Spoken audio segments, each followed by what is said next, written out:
This is a 2019 Hyundai Santa Fe. I'm going to give you 10 things you need to know about this two-row SUV and 3 gripes you're going to want to hang on for those starting right now.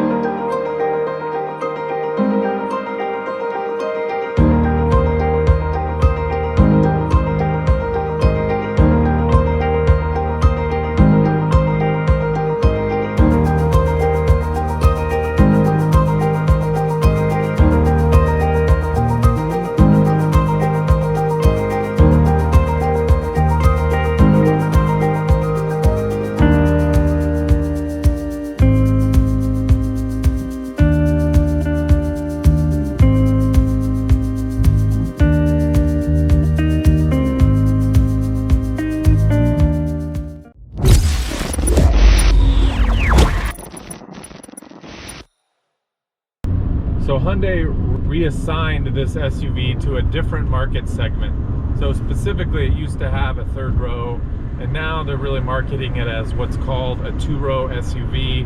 So that's going to be SUVs like the Ford Edge or the new Chevy Blazer. And as a result of that, they made it wider and maybe a little shorter. So it's got a lot of room in the back seat and plenty of storage space in the back, but no option for a 3rd row. So number 10, as I mentioned, this is all new. It's a complete redesign for the 2019 model year. And with that came a fresh exterior. Check out the front end of this SUV. I think it looks pretty good. What do you think about the new redesigned exterior? I like what they did with the front end in particular. The LED lights and the headlights are kind of narrow and tapered. So I think it gives it kind of a unique look. I like the design language. And so, number 10 is the redesign. Looks pretty sharp. What do you think? Number 8, the interior was also completely redesigned as part of that update. And I think they did a great job. There's a lot of different materials. I think they feel high-end, good texture changes. I like the trim on the sides. This is kind of almost like a brown wood trim. I think it looks nice. The seat material is interesting. I would describe it as almost being t-shirt-like in terms of its soft feel. The seats have good bolstering. The ergonomics of the car are well designed. I found it very easy to use. The layout looks good. It includes Apple CarPlay. Cup holders are sharp. They've got little slots to allow you to put smaller things in the larger cup holder area. Good USB outlets. I mentioned Apple CarPlay and Google. So it's got good connectivity. A lot of the modern features that you're looking for if you're buying a new car or SUV are in this, and most of them come standard. One other thing about the interior that's just kind of funny, but at least from my perspective, this little area right here looks like a little creature. You got 2 eyes, a nose, little body. It's kind of funny. Before I move on, would you click that like button? Thanks. Number 7, the 2.4 liter 4-cylinder engine is what comes standard with this car or this SUV.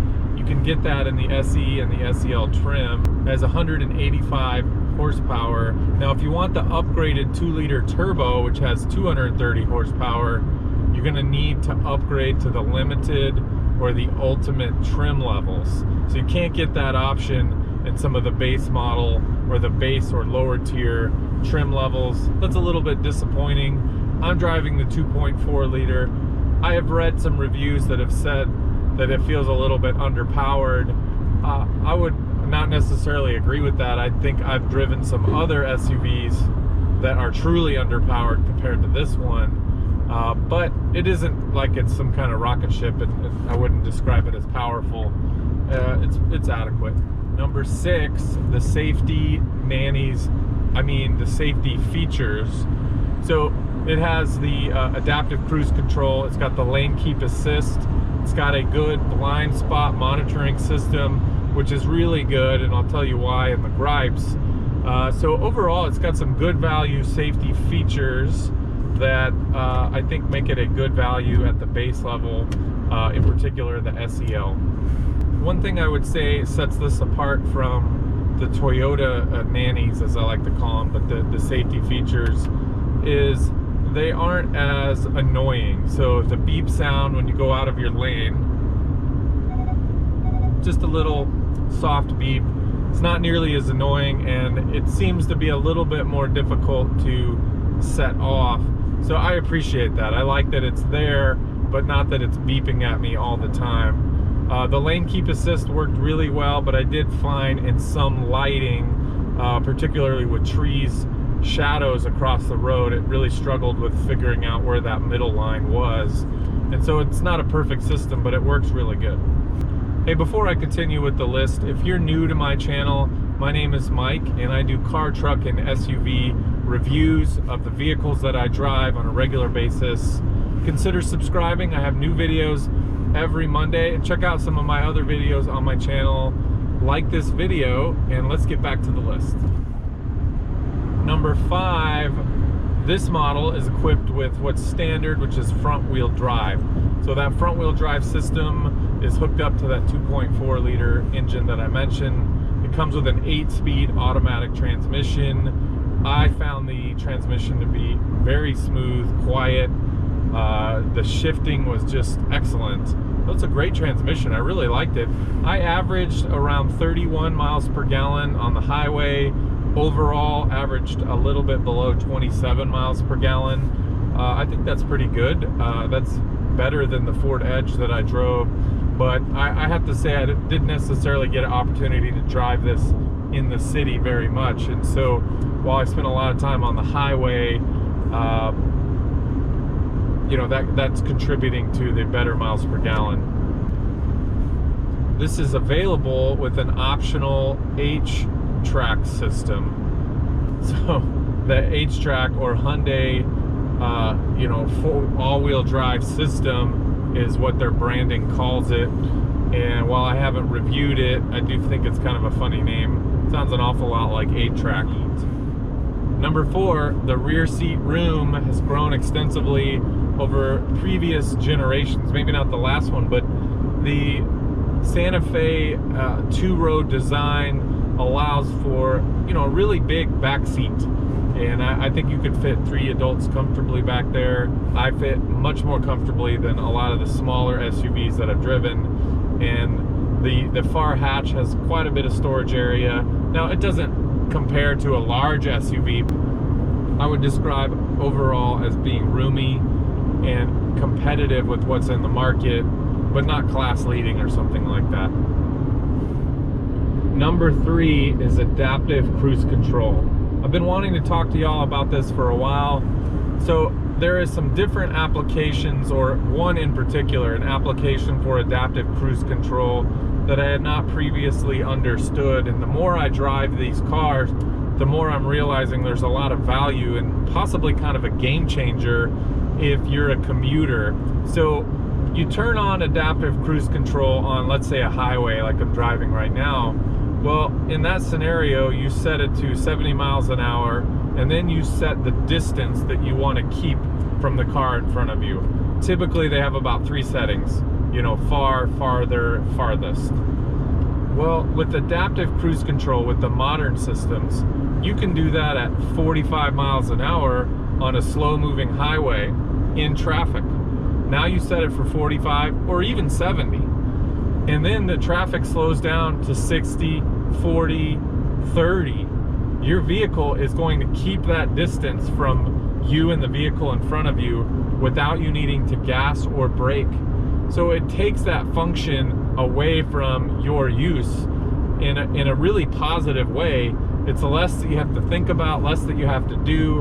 Really, you just have to steer the vehicle. Now, if somebody pulls up and cuts you off, your vehicle is going to automatically break down. I have found it to really reduce my stress when driving, especially in higher traffic areas, and in particular when I haven't been to that area before. So number 3 is adaptive cruise control. Consider using it. I really think it's something I would include in a future purchase of a vehicle I would buy, just because it's so helpful in kind of reducing your stress in traffic if you're driving for a long period of time, because it takes away that distance control that you're constantly fighting in traffic, and does it for you, and frankly does it better than I would. Number two, this vehicle represents an excellent value. It's a good purchase for somebody looking for these features in a new vehicle at a relatively lower price. So I think you're getting a lot of value with this Santa Fe. The SEL Plus adds some features that this car doesn't have. Dual zone automatic climate controls, that's something that's nice. It's got a 10-speaker upgraded system. It has a power rear lift gate and a there's one other thing. Oh, the rear seat has more flexibility, and I think that the driver front seat has 8-way adjustable power seats. And so those are some features that are included in that package. I think that's your best bet. If you're looking for the best value overall, consider that SEL Plus, but make your own decision about what's best for you. If you have a Santa Fe at any trim level, consider commenting below about what features you find useful that you paid for, or maybe that you paid for that you don't use. I'm also interested in anybody who owns that 2.0 liter turbo. How much better is that over this 2.4? Consider leaving a comment. So number one, particularly compared to the Ford Edge, this is an affordable vehicle. So pricing starts at $25,750 and moves all the way up into just under $40,000, something like $39,000. That's priced in line with the competitors, and probably 5 to 10 lower per trim level in terms of what features you're getting for that money. And so all of them play games with what they include at different package levels, but overall I think the Santa Fe represents a pretty good buy in terms of features and value you get for the dollars that you're spending. If you own one, consider telling us about what your experience has been. What are your thoughts? What are your gripes? Especially if you've got that SEL Plus. I think that represented the best value. It's kind of middle of their trim level cycle, and that's the list. All right, as always, I'm going to give you 3 gripes. So the first one is what we call the B pillar, or what's often called the B pillar. So we got the A pillar, the B pillar, C as you go back. This second pillar right here is in your blind spot visually, and I've found a couple times where there was a vehicle in that zone that I didn't really see, and it feels like this is either where it's positioned or how wide it is, just seems to create more of a blind spot than normal.